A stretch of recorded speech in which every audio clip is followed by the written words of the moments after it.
That's why equality of results became an issue, and it became an issue for black people in the United States, and they expressed their concern, No, whatever the opinion You expressed polls, it, damn it. Look. No, they did not. They did not. All right, guys, welcome back to the channel. We're going to be taking a quick look at a video from back in the day titled Freeman and Sowell on equality. All right, so we got two of the top G's, Milton Freeman and Thomas Sowell. They talking about equality. This should be good. Don't forget to like, comment, share, and subscribe while you're watching. Now let's roll it.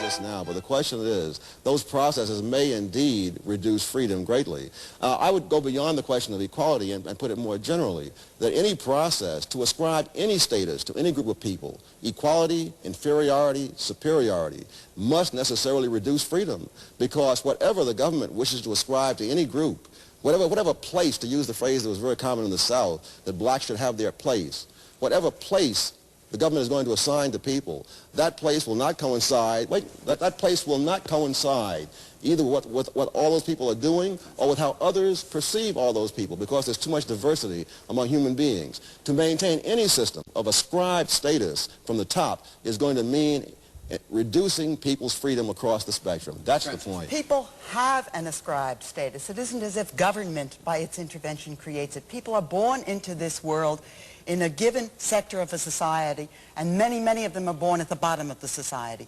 The argument about equality of results was an argument that was linked to equality of opportunity. People recognized that unless there was a degree of equality in a degree of enough food, enough security, access to education, unless these things were available to all children, then equality of opportunity was merely a mockery. That's why equality of results became an issue, and it became an issue for black people in the United States, and they expressed their concern, whatever the... I'm not going to lie, although Milton Freeman, Thomas Sowell, and people may disagree with her, I think she does a better job of explaining this than a lot of people do today. You know what I mean? At least she, you know, she articulates and presents it well. I wasn't, you know, too angry with that response at all. It was well articulated, but let's hear the rebuttal. That's why equality of results became an issue, and it became an issue for black people in the United States, and they expressed their concern, whatever the opinion You expressed polls, it, damn it. Look. No, they did not. They did not. They expressed... Francis, finish it and then reply. They expressed... Yeah, and I was going to say that it sounds like an appeal to, you know, sympathy or guilt at the end of the day. And she's prescribing a set of feelings on an entire group of people without, I mean, there's no way you could really know what everyone thinks. But even to come to that general consensus is a bit tough. You know, and Thomas Sowell himself, he feels strongly about this because he disagrees strongly with her stance on this. And he grew up in a time where, you know, black people, black culture was a lot different than it is today. Their will by their extraordinary participation in a protest movement that began in the late 1950s and didn't end until the 1960s. Intellectuals were not in that protest movement. You want me to answer or you want to keep Black people on? were in that protest. Do you want me to answer? I finished. Yes. Good.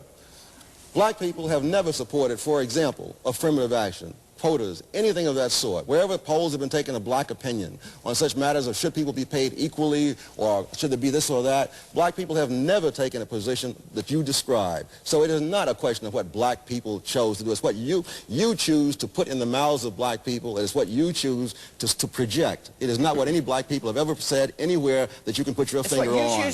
Now, I will say that I have to agree with Thomas Sowell. You know, the way that the world looks at black people now, I'm not going to blame it entirely on guilt tripping white people, or, you know, I'm not going to blame the way black people are perceived on everyone else. But a lot of people tend to assume that it must be so bad or it must be so hard. You know what I mean? But every black person doesn't walk around with that same chip on their shoulder. You know what I mean? And to think that we all do, you know, it's just not accurate. It's just not accurate. And, you know, Thomas Sowell is a stunning display of what it's like, of what someone is like who doesn't fit into that typical mold of what it feels like to be black, which ultimately that's where she's getting her argument from, the feelings, the emotional side of what it was like to be black. And because of all of that stuff we went through, we needed affirmative action, and we needed handouts. But yeah, again, Thomas Sowell disagrees.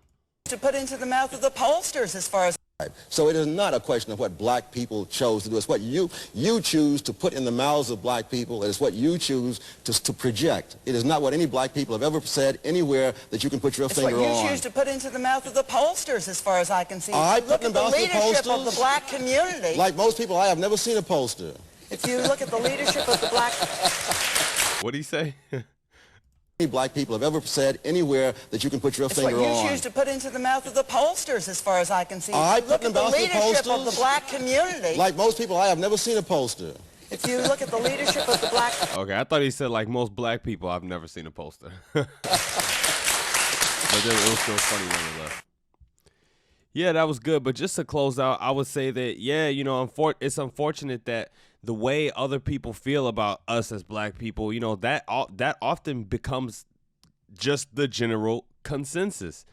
And even us, we choose to run with it. You know, I can't help but sometimes feel like we as black people have chosen to go with a certain story, a certain mentality that is detrimental and destructive to our race and to the betterment of it. I think that chip on your shoulder can be used as some fuel to throw on your fire and get you going, but at the same time, it could be a huge hindrance, you know, thinking and feeling like you have this boogeyman or you have this target on your back to be black. And as a black man, I honestly just want to say that I don't need sympathy from anyone. You know, I don't need sympathy from anyone.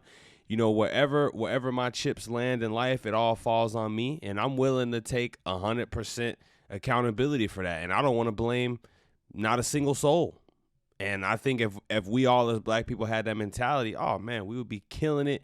We'd be killing it everywhere. We'd be strong. We'd be a lot stronger. But you know, man, it's, you know, you gotta have hope. Gotta have hope and continue to preach a good message. All right. But that's it for the video. Let me know how you felt about this in the comments down below. Don't forget to like, comment, share, and subscribe when you're at the door. Until next time, you guys, I'm out of here. Peace.